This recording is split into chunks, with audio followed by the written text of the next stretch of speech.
Good morning, good morning, good morning. Hi, Melissa. How are you Hi, today? I'm great. How are you? I'm fantastic. For anyone that's just logging in live this morning on the channel, Melissa, a very good friend of mine, has joined the Clear channel today. And so, first things first, it's my helpless plug for anyone that's going to be watching this later or watching it, now live or even on the YouTube channel. Please go to the YouTube channel, KLEAR channel, subscribe. We are close to 1,300 organic subscribers, which means that essentially it started with me, and then it went on to obviously the others in the organization and outside the organization. So, Melissa, I am pumped to have you on the channel this morning, not just because we're great friends, but also your story and how you can make an impact on people. So, how you doing today? Great. Thank you so much for having me. This is so exciting. I love Yeah, my it. I became pleasure. a subscriber too. I'm one of them. I love it. And before we get too far, how you feeling? I'm feeling big and slow at 36 weeks pregnant tomorrow and swollen feet, but um, you know, I, it's a beautiful, crazy thing. So I Yeah. feel good and hopefully I make it till May 15th. That's what I'm due. Oh, you're gonna be fine. Obviously, you have a beautiful family already, and an extra one is gonna be a lot of work. Yes. So And we'll it's been a tell. minute too. So people Yeah, are like, when it's your third, you know exactly what to do. I'm like, not when it's been 7 years. It's like starting all over. it's so funny. We found out if you know, and I believe this is public knowledge, but someone very close to us is they're expecting again. I don't want to say it on here in case it's not public knowledge. You know what I'm Yes, talking about? I do. They're having a boy. I So yeah, do. I showed Sarah this morning, and I was like, "Did you know?" And I was like, "Oh my God, and we just saw them like a month ago, right?" And it's like we didn't know then. So yeah, I'm really pumped. I'm really pumped for them, especially having all the girls yeah. Tell us about you, Melissa. Tell us about growing up. Tell us about life long before you got into business for yourself, so people can kind of have some context of Melissa and where Sure, she's from. sure. So I'm from New Jersey, born and raised. Up until I was about 12, I moved away from my family to train for the Olympics for gymnastics. So I was a gymnast since I was about 3 years old and started competing at a very high level and moved away. It was probably one of the best experiences I ever had. It probably taught me so much about just discipline, who I am. So that was just, a lot of my upbringing. I was always, just maybe thinking a little bit different than other people in terms of a little bit bigger because of being in such a competitive, situation. So when I finally went to college, you know, gymnastics is not like one of those sports that you can do forever. It has a short shelf life. So I was always kind of thinking, what am I going to do beyond that? And, went through a series of different, different things. And I went in undecided, but I decided to finally go into psychology into school because I really was interested in how people think, how people are motivated, what drives them, like what makes my family so crazy. Can I understand them? Which was very helpful. And then after I was in psychology, then I decided, is this going to give me the lifestyle that I want? Just, psychology, maybe I need to think a little bit bigger. And I don't know, growing up, I think that it was just kind of programmed for the belief or mindset, at least as a woman, be a doctor or a lawyer. That was like the professional track that had a clear path.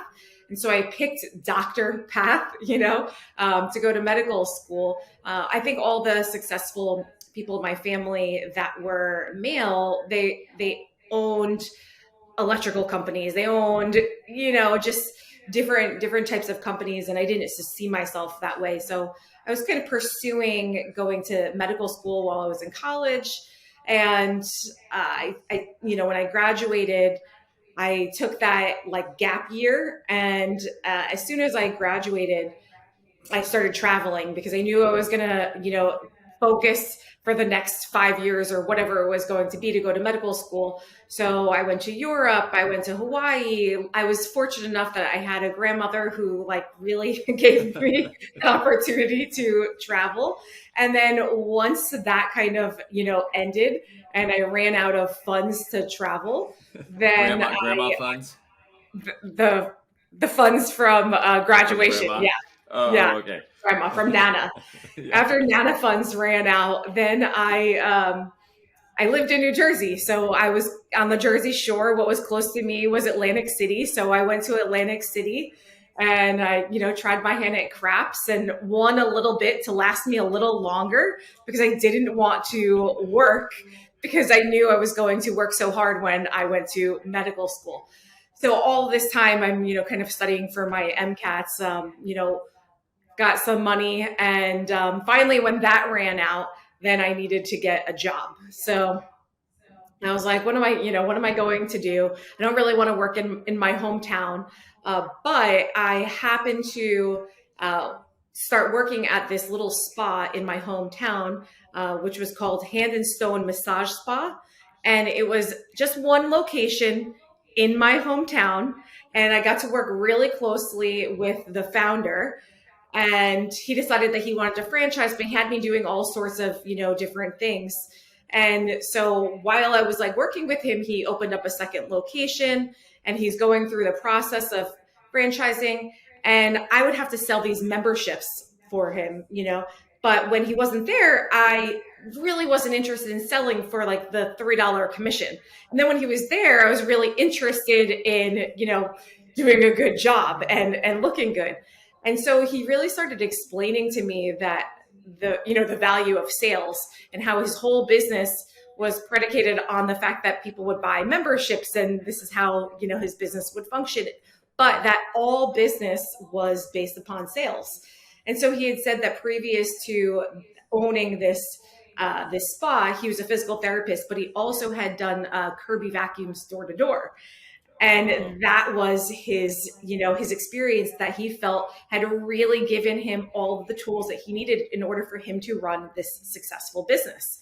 It's like, so no matter what you do, whether you're going to be, a doctor, whatever it is you're going to do, you're going to be selling yourself an idea, a service. You have to get really good at sales. So I just, for some reason, fell in the right place at the right time to have this person that was, this great mentor. And, lo and behold, I did not realize that he was going to become as massively successful as he's become. He has, since he hundreds of locations, right? Exactly. Actually, has sold the franchise.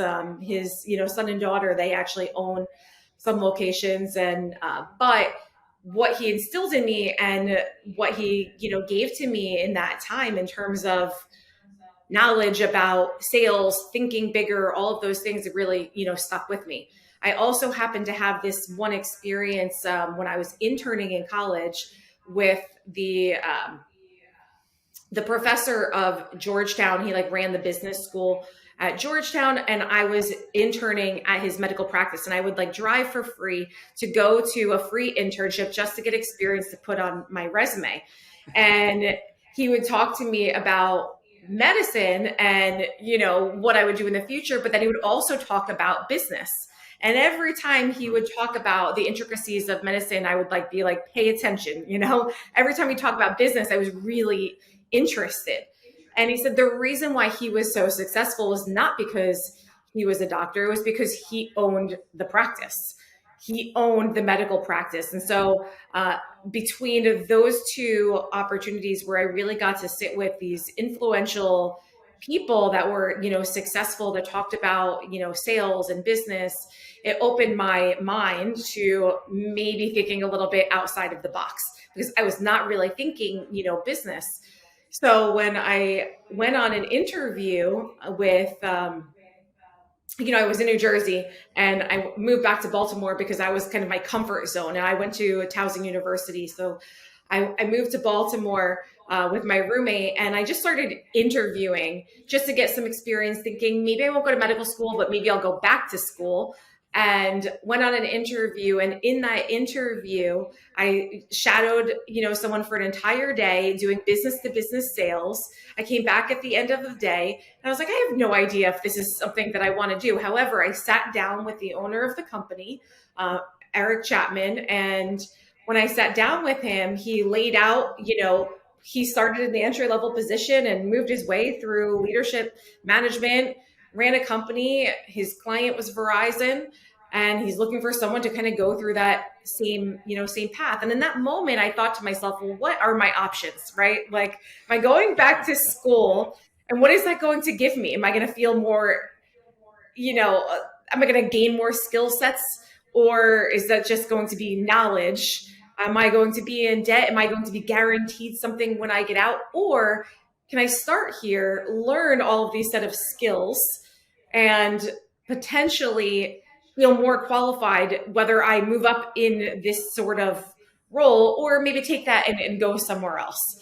But either way, it didn't seem like there was a loss, right? So I took that position, not knowing if it was going to be forever, really thinking it was likely going to be temporary. And that position has turned out to be my career for the last, 17 years.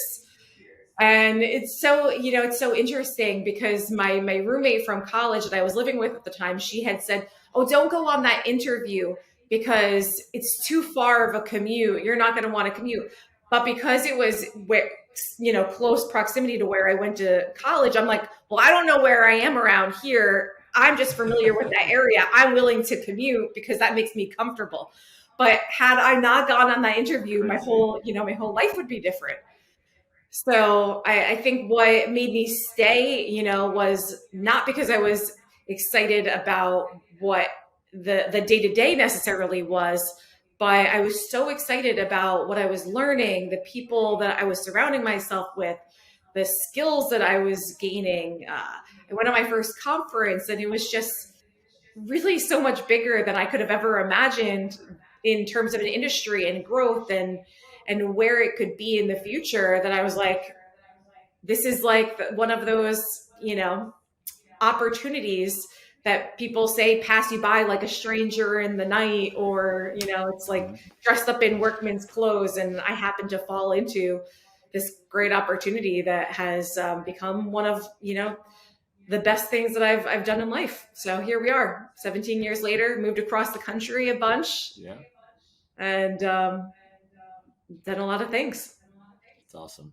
That's awesome. It's so interesting to me, right? You mentioned the sliding doors. I talk about this often. There's a movie about sliding doors, like somebody gets on the train or doesn't get on Gwyneth the train. There's Paltrow. a certain, yeah, Yeah, yeah. exactly.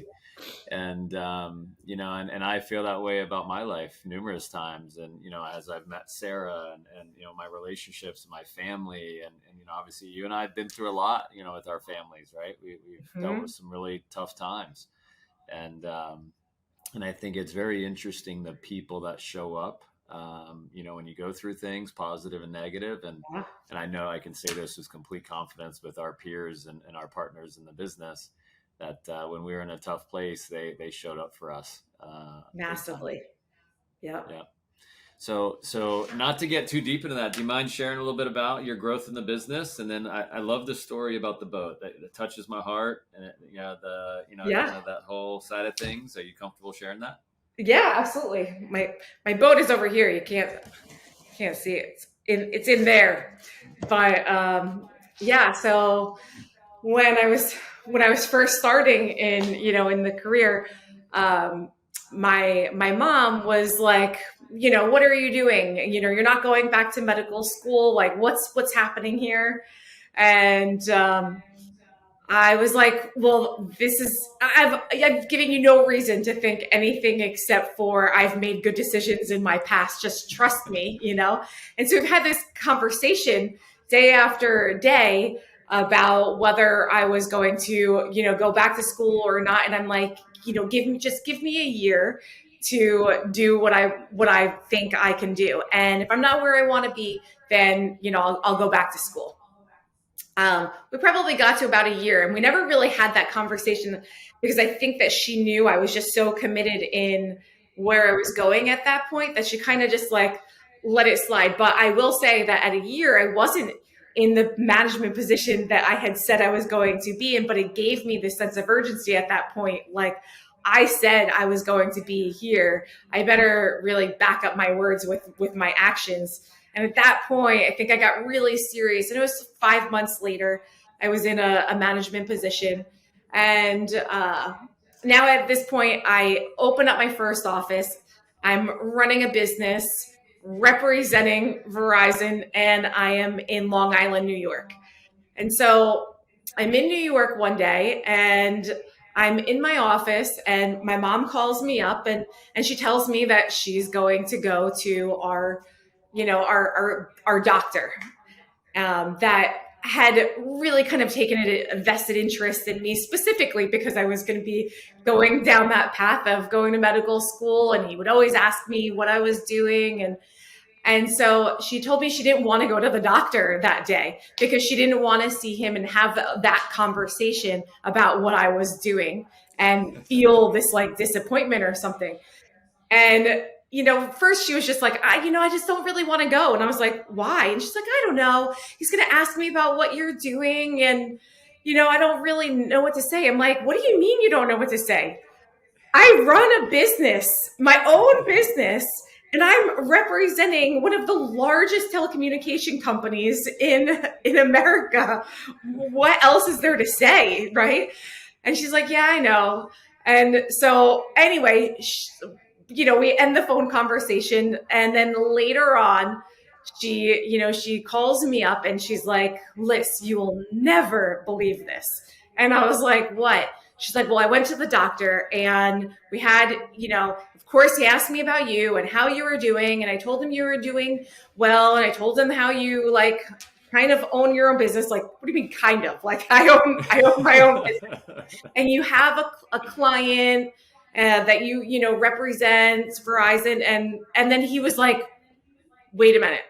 So Melissa owns a business and she's representing Verizon. Now, she went through the management training program. And I was like, yeah, like, how do you know that? He's like, okay, so she got promoted into management and she's running a campaign for Verizon. And my mom was just like, this is very familiar terminology. Yes, that's exactly what she's doing. And he's like, oh my God, she got promoted. That is so amazing. Congratulations. My son is in the management training program in New Jersey. That is such an amazing industry. Congratulations. And my mom was like, I know. Like, I'm so proud. So I'm like, that's what made you proud? You got validation from our doctor, and that is what is made you excited about what I'm doing. And she's like, well, it was just hard for me to understand and explain. And since, he got it, clearly it was good enough for the doctor's son. So if it was good enough for him, then it must be good enough for my mom. And so after that, my mom came to Long Island and she brought me this little sailboat. And I was like, what is this? I should grab it, but I get up and you see my huge belly. I'm like, what is this? And she's like, oh, this is a soap dish, right? In a shape of a sailboat. And I was like, okay, what is this? What is this for? Why are you giving me a soap dish sailboat? And she's like, oh, well, this is going to be for the beach house that you're going to buy for our family. So now not only was, my career choice good enough for her, now I'm going to be buying the beach house for our family that her future grandchildren will be, playing in. And of course, this has become, extremely important. In fact, I don't know if my brother had bought me an even bigger sailboat that goes on the top of one of my bookshelves. And, it's become a big thing because, my mom had passed away. And, only really before I had gotten promoted to consultant, which is just really interesting because I really spoke and told the story. I had really gone through, progressing in my career and imagining that I would have this moment of validation when I got promoted, and she would be sitting in the stage and I would be saying all of these things about her. And, what I was left with was this like sailboat in her honor of, what I'm going to do in my future. But it really has kept me grounded and kept me focused. And I have taken that sailboat with me everywhere I've gone. Now I'm in my home office right now, and that sailboat sits there. And then it was like, if that wasn't enough, my older brother then bought me a bigger version of what looked like this exact sailboat. Like, come on, like, let's get the beach house going. But I will say, in the pandemic, we did move from being up in North Jersey to a beach town. And so we're in a beach town right now, and which is actually the town that my mom grew up in. Ironically, I never imagined I would be here. The pandemic has kind of given us a little flexibility of, being able to be in different places. But yeah, I don't know. It's It's really, amazing. yeah, I love it. I love it. It's and listen, obviously, what my unfortunately what happened with my parents, and I'm a firm believer, through our deepest wounds come our greatest gifts. yeah, And there's choices we've made as that stuff has happened in recent years. And now you're a mom, you're expecting your third, and since then, you've been a successful entrepreneur, built sales teams, led teams. Tell me about your nonprofit. So you've taken all these skills in sales and business, and now you're not just giving back to the community, but obviously making a big impact in your son's life, right? yeah, yeah. So, it's really, life is really wild, right?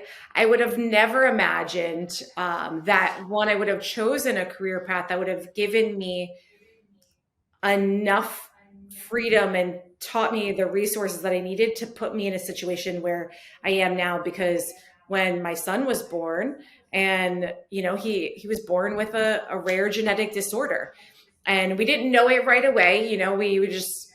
We knew he wasn't growing, and we knew as time was going on he wasn't meeting milestones. And then I knew we needed to get this genetic test done, but we couldn't even get it approved by insurance. And 5 years later, and going through, I can't even explain to you, really, really crazy things, we finally got this approval to get this genetic test done. And when the genetic test came out, I was expecting to receive a diagnosis, because I knew something was going on, but I expected to also receive, like, here is the playbook and all of these people who have come before you to have this, what to do. And when we get the diagnosis, it was, a rare genetic disorder where only 1,000 people in the whole world has what my son has. And we were like, what? So what does that mean? What does that look like? And no one can really tell us what that looks like. So we're in this like Facebook group, and the Facebook group is with, other parents. And it's really wild because we see, parents coming on. It's like, hi, my child is the first in Tokyo, right? To have this. Hi, my child is the first in whatever country. And we're really just like sharing these experiences. But what I really realized through our experience is we were in such a unique situation. And the situation was really that, unless you are in a position where you don't make enough money and you're able to qualify for, this assistance, then you do not qualify for anything. And because my son has this diagnosis that is not like check the box of, XYZ, name it, well-known, diagnosis, it was really a battle to get him every single thing that he needed. Whereas if he had this other diagnosis, it would have been covered by insurance, right? And because these things aren't covered by insurance, and because I don't qualify for Medicaid because we didn't make enough, we then had this financial burden that was immense. Now, fortunately, I've had like unbelievable, people in my life and who have, gone above and beyond to help us out. And we're like, how do we pay this forward? There's other people that are in this exact same circumstance. And not just with my son's rare genetic disorder, but there are many rare genetic disorders. And those people are in the same exact circumstance, that there's so many people that don't know where to go for help or resources when they don't fit in the box, right? And we really wanted to be that place for people to be able to go to when they don't fit in the box. Their children does have a rare genetic disorder. They do need this support. It is, really crippling to their life. So we just wanted to be able to raise money and then give the support and resources to people that had children with rare genetic disorders, to be able to give back in some way. And it's really, and it's not even, it's what I've found is not even just about being able to give back, which of course people are unbelievably, thankful for, but I've been able to connect people that, like I'll have someone that reaches out to me, and then I'm able to walk them through my experience because they're like, oh my God, you know exactly what I feel, how I feel. And then I can connect them to somebody else who might have a similar experience. So, we just feel really grateful for the help that we have received, but have also, just had this understanding that there's really not this place for people to go. And we just wanted to be that place. And maybe, part of it is I needed this level of control too, right? Like I can't control this aspect of my life. What can I control? What can I do that's good, that will make me feel good? And so, we created Rare Genes Movement. That's our nonprofit. And I hope in the future it's massive and makes a massive impact. And, maybe one day my children will be, taking over, and, it'll be the, I don't know, whatever, huge nonprofit in the future. Yeah. I love it. I love it. I mean, man, listen, that's leadership. That's keeping your attitude, and that's awesome. That's awesome. Yeah. And I don't Right. know if I hadn't had the business experience and hadn't built the confidence in our business to do, certain things and really learn how to advocate and really, yeah, all of those things. And in fact, I feel like philanthropy was something that was introduced to me through being in business, right? I had the opportunity before my son was diagnosed, and I think you had gone on a medical mission as well, and so have I. I'm going on a medical mission for Operation Smile because we had raised enough money. So obviously, it was something in my heart, Never did I think I was going to run a nonprofit, but I was always about helping and giving back. And my Donnie, my husband and I, when we went to that medical mission in Guadalajara, we were like, my husband's like, can we bring these people home with us? Can we adopt this family? And we were just blown away by how impactful it was for us. And so we knew we already had wanted to give back in some way, but the culmination of that experience and then that happening to us personally, was kind of the stars aligned for us to catalyst happen. Yeah, it's interesting. Anytime, with the orphanage in Belize, or maybe the Operation Smile, obviously amount of money. I mean, we were platinum partners to Operation Smile. I think like Colgate and a couple, big names, Pfizer, I think was up there, whatever. The only companies bigger than us that actually raised that amount of money with Barb and obviously all of us. I think we were in New York together at the red carpet event. That day? Cipriani's gala. Yeah. Yeah, I think Eli Manning was there, from what I remember. And actually, I think I just showed this picture about a week ago. Remember, I don't know if you were there and you saw, it was like Miss Teen USA and Miss Universe was there from Colombia. And at the time, Sarah was pregnant with Mason. And I'm like, honey, come here, take a picture with me with Miss Teen USA. Yeah. Like, really? Like, really? I'm like, it's okay, honey. We'll be good. Yeah. Yeah. Yeah. So, Yeah. I've been um, to a couple of them. What they were great experiences. We've yeah. just done some really cool things. Yeah. Yeah, and I've found when you serve people, especially in a nonprofit sense, and spend time, or maybe you're fortunate to get a chance to travel to different places. Oftentimes I think the families there, they walk away with the gift of whether it was fixing their cleft lip or cleft palate, or the experience of having love and support. And sometimes I think people feel like we're there for them, but I really feel like we're there for ourselves, because there's Oh somewhere yeah. inside of our own hearts and our own minds that, there's that place where there's just a different love that comes out of your heart when you give Mhm. back with absolutely nothing in return, right? Yeah. You just do it because it's the right thing to do. Well, I know it's 10:30. This has been amazing. Just final tips, anything for anyone that's watching, maybe sales, leadership, entrepreneurship, any just words of wisdom you'd like to share with anyone that may jump on the channel. And thank you so much for sharing your story. Yeah, absolutely. I think that in life you will regret more things that you don't do than you do. So take the risk, take the challenge. Um, you know, Life is about creating your own constellation and creating the stars and the life that you want. So I would suggest to anyone to go big, go bold, and not have those regrets of not taking the steps, the experiences, and all of it becomes the journey. All of it becomes who you are in the future. Your future self will thank you for the chances that you took. That's probably my biggest piece of advice. Don't regret the chances you don't take them.